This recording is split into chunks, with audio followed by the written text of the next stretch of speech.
I used to go to Grauman's Chinese Theater and try to fit my foot in the prints in the cement there.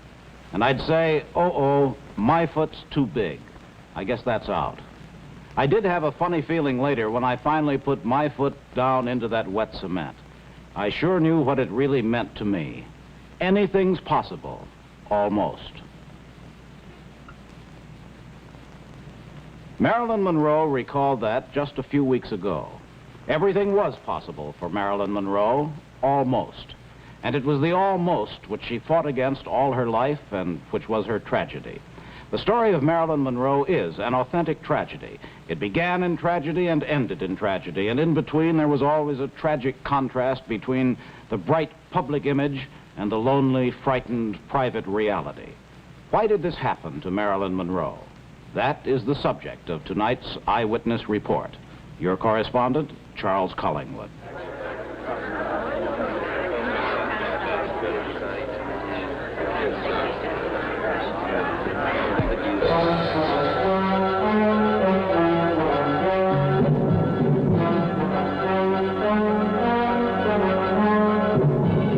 Eyewitness, the big news of this week.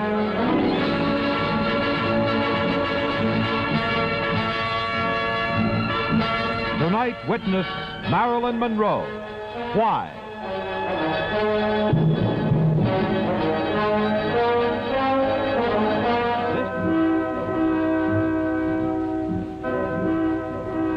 In the beginning, Marilyn Monroe was not a likely candidate for the role of sex goddess. You could begin the story of her rise to that estate in a number of places, but perhaps as good a place as any is at the Bluebook Modeling School in Hollywood. Its proprietor, Miss Emmeline Snively, was Marilyn Monroe's first mentor. Well, she first was brought in by a photographer in August 1945.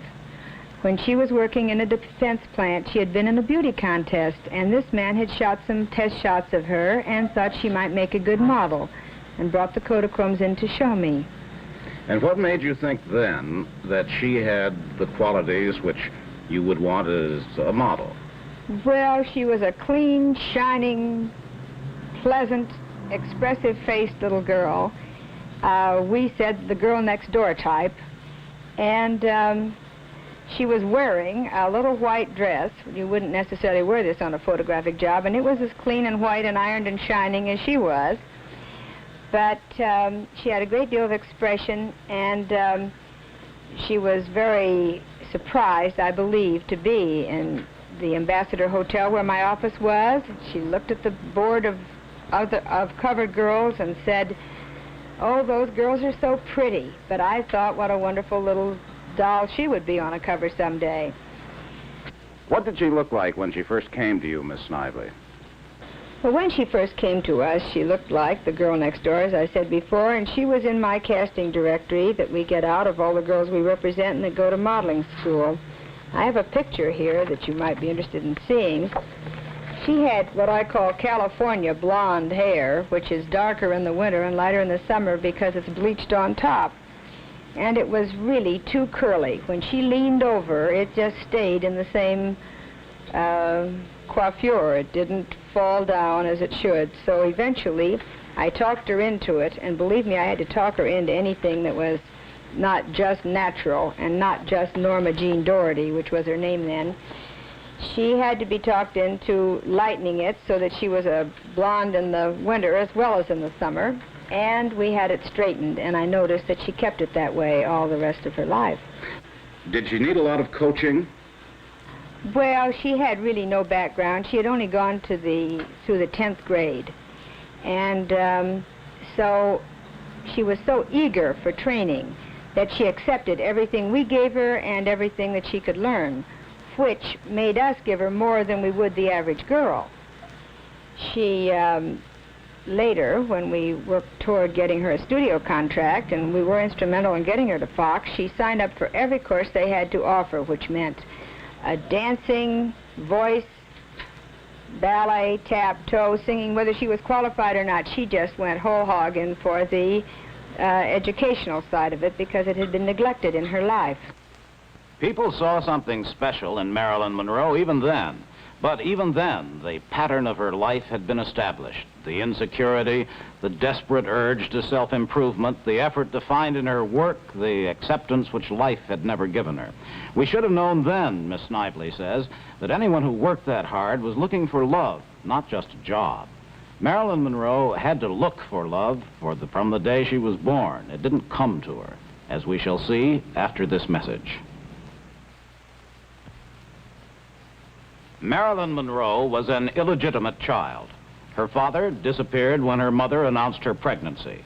So Hollywood film cutter Gladys Baker gave her baby her own name and maybe the dream of celluloid stardom. Her mother became mentally ill, was sent to an institution. The child's life became a series of psychological jolts. She bounced from foster home to orphanage to foster home. At age 5, Marilyn once said, "I think that's when I started wanting to be an actress. I didn't like the world around me because it was kind of grim." The orphanage said she was well behaved, thought she was happy. Maybe she was an actress already. Still in her teens, a war plant beauty queen, the first of such diadems, the stepping stone to Miss Snively's and the beginning of her transformation into a cover girl. In 1 month, she appeared on the covers of 5 so-called girly magazines. A phase of her career she discussed with Edward R. Murrow, person to person. Well, now, your picture has been on the cover of almost all popular magazines, hasn't it? No, not the Ladies' Home Journal. That you would like, would you? Yes. Why? Well, I used to long for it. I used to appear on, when I was modeling, on men's magazine covers, such as, I don't know, Squint, Peep, Take a Peep, all those things. But not the Ladies' Home Journal. No. He was 20, a war worker, then a merchant seaman. She was 16, confused, insecure, and she later said she married Jim Doherty to avoid returning to an orphanage. They were divorced in 1946. He remembers her as a good cook.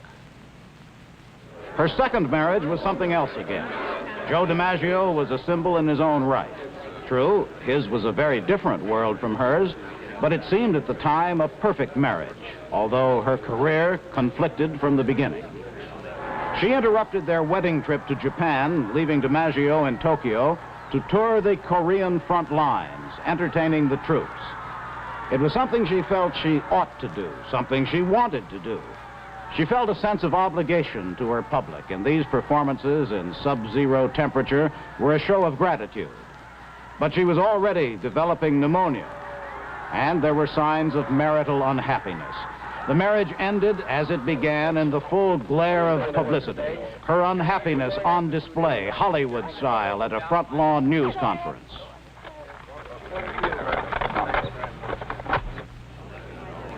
Arthur Miller, her third husband, was about as different from Joe DiMaggio as you could find. A major playwright, a certified intellectual, his world was different too. And this third and final grab for emotional security ended with the loud, well-publicized crash. All right, guys, give us our shot. Marilyn, what's the reason for the breakup? Could you tell us? I'm sorry. Marilyn, are you going to seek a divorce? Please, I can't talk about my personal life. Before they were divorced, Arthur Miller wrote a screenplay for Marilyn. He said, "I based a lot of Rosalind in The Misfits on Marilyn." Here is a scene from that film, the last one she completed. Cheer up. I will. I just hate to fight with anybody. When you win, you lose. You know, when you're hard. Well, you're free. Maybe the trouble is you're not used to it yet. No, the trouble is I always end up back where I started. Never had anybody much. Here I am. Well, you had your mother, didn't you? How do you have somebody who disappears all the time? They both weren't there. She'd go off with a patient for 3 months, and you know how long 3 months is to a kid. By this time, the real Marilyn Monroe had arrived. She was a star, bigger than life-size to everyone but herself. Every girl's dream. It isn't easy to be a star identified with sex. Kim Novak is a star, and she knows. You can trust who are really your friends, because so often people will seem like it, and then the slightest thing alters, and that shifts also. Everything keeps moving about, so it's never the same. You just don't really know where you're at all the time.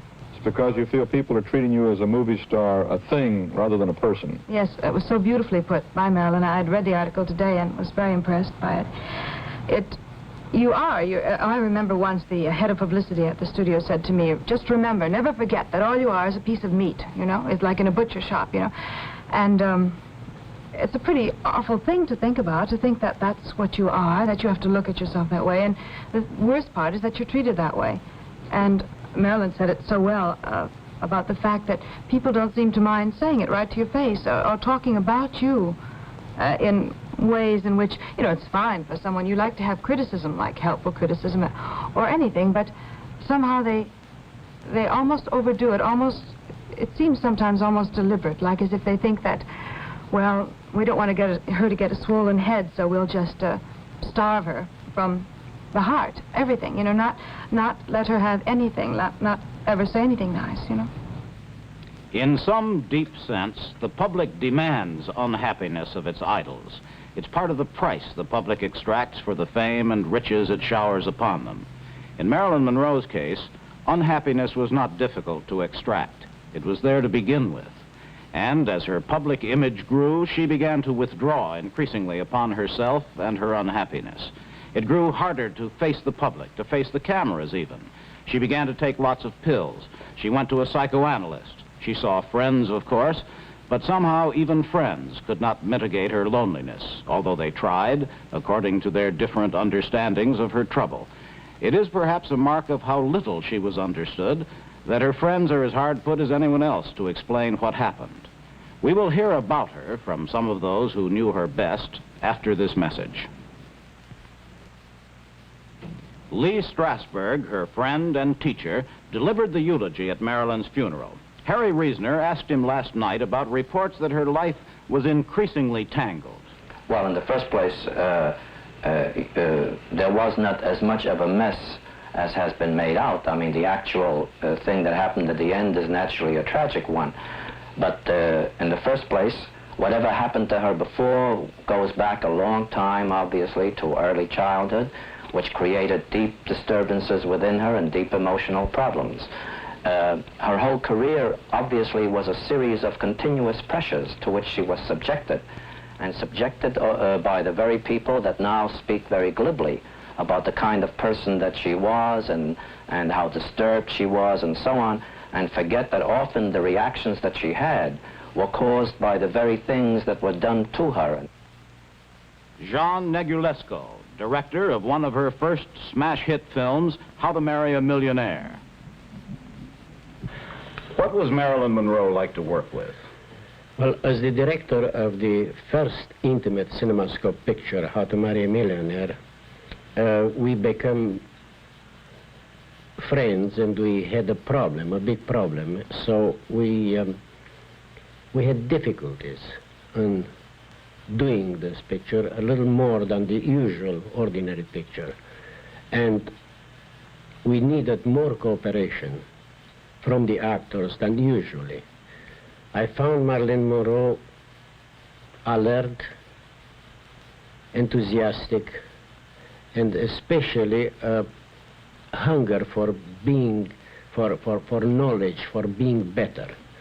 And this probably accounts for the name she got of being late. But she wanted so much to be so perfect for it that she always retarded her arrival in front of the camera.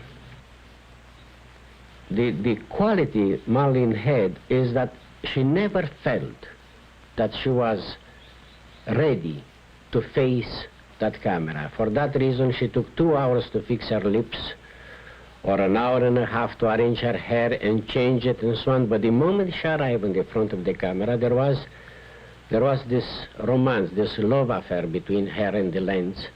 And she gave something which nobody was able to to catch during the life but the camera. You see, the camera to us is still that extraordinary mystery, which we never know what it will catch, because we all think we're always making great successes, you know, and until the film gets together, the camera has got the success or the flop. As an actress, she always wanted to find a key, a simple answer to the character she had to portray.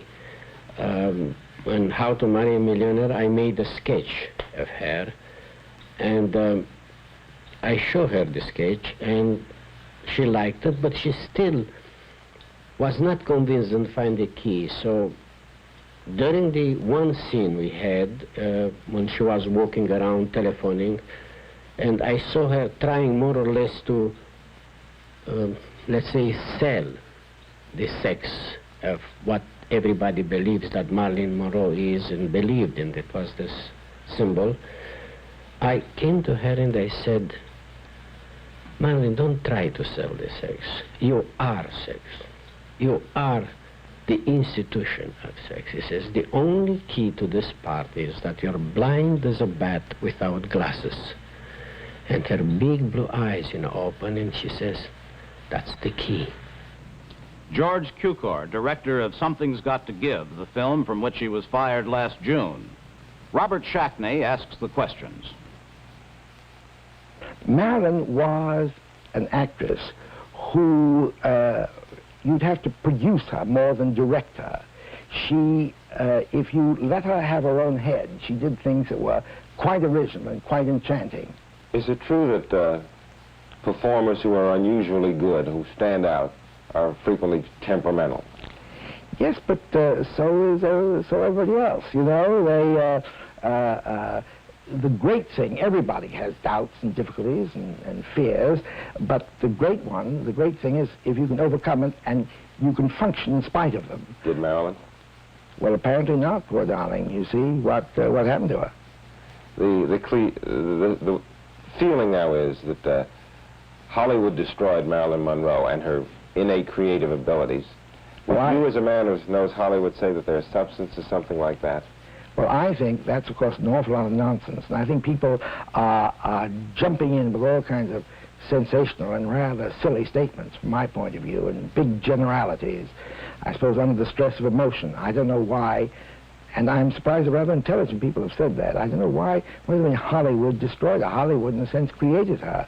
Other pretty girls with good figures and platinum blonde hair did some of the same things that Marilyn did, but when they did it, it was vulgar. When Marilyn did it, it had something. What was the difference? Well, for all her flash, Marilyn was a very distinguished creature in her own way. The clothes may have been absurd, but she had a distinguished mind, and she was unique. And she had a quality of excitement she was a real movie queen. Just even when she was fully dressed with a big fur coat on and she ran across the screen, you followed her. There was this curious excitement with her. I would always have such pleasure in watching her work with these very, very high heels, which never seemed to interfere with her. And she'd run and she'd jump, and there was always an enormous interest in her. You know, Mrs. Patrick Campbell said many years ago, Mrs. Patrick Campbell was a very witty woman, who said about Tallulah Bankhead, she said, watching Tallulah on the stage was like watching somebody skate on very thin ice.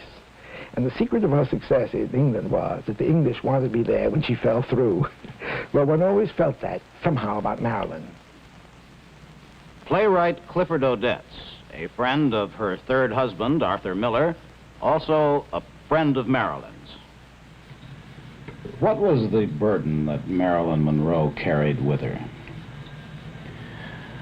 Well, Charles, talking in terms of burdens about Marilyn, I would like to use a term that astronomers use. They frequently talk of a star. Marilyn was a star. They talk of a bright and visible star as being accompanied by another invisible star, which they call a dark companion. They mean by that the bright and visible star seems to be acting erratically. It won't stay in the orbit that they have preordained for it, as an example. And they then realize that the bright and visible star is being pulled out of orbit. Its pathways or trackways are being determined by an invisible star, which they call a dark companion. And about Marilyn, I feel that always in her life, her adult and working life, the years of her fame, she was accompanied by this kind of dark companion. And what would that be in her life? Those would be the early and what I think are the invincible patterns of childhood. They would have to do with a severely mother-deprived life. They would have to do with not being wanted as a child, being shunted from foster home to foster home. They would have to do with being not only deprived, but even, from her point of view, despised, rejected, unneeded.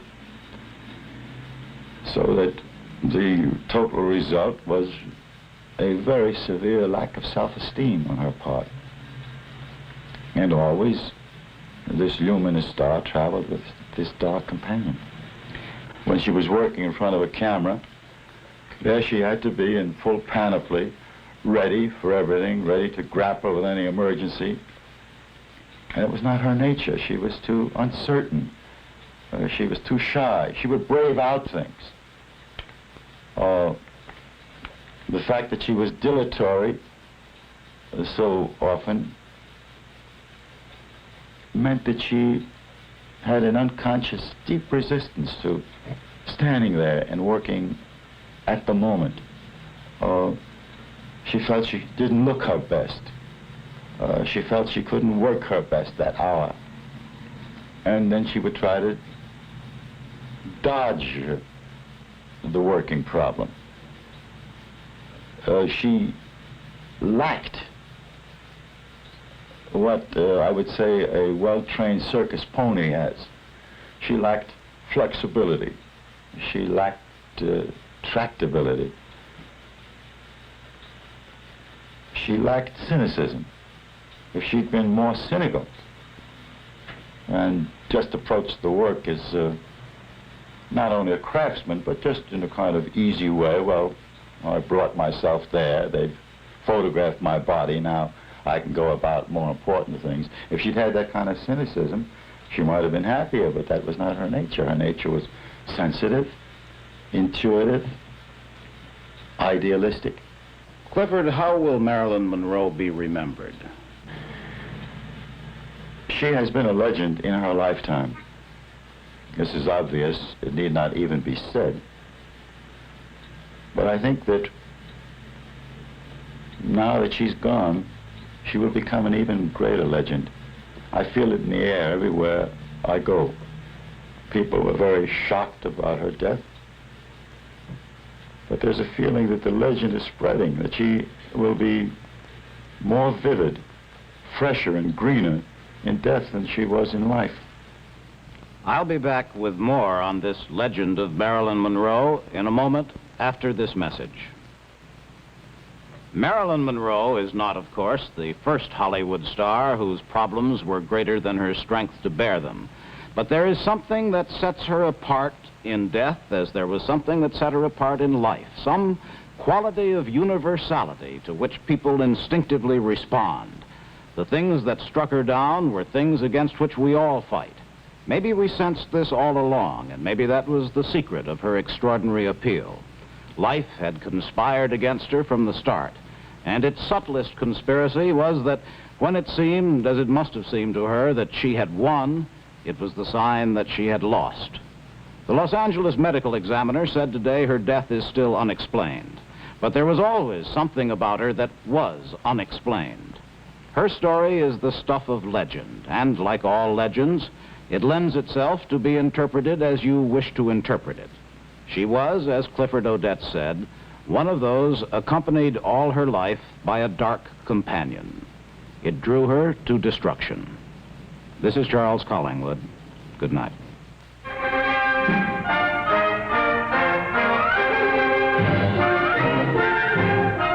Eyewitness. Marilyn Monroe. Why?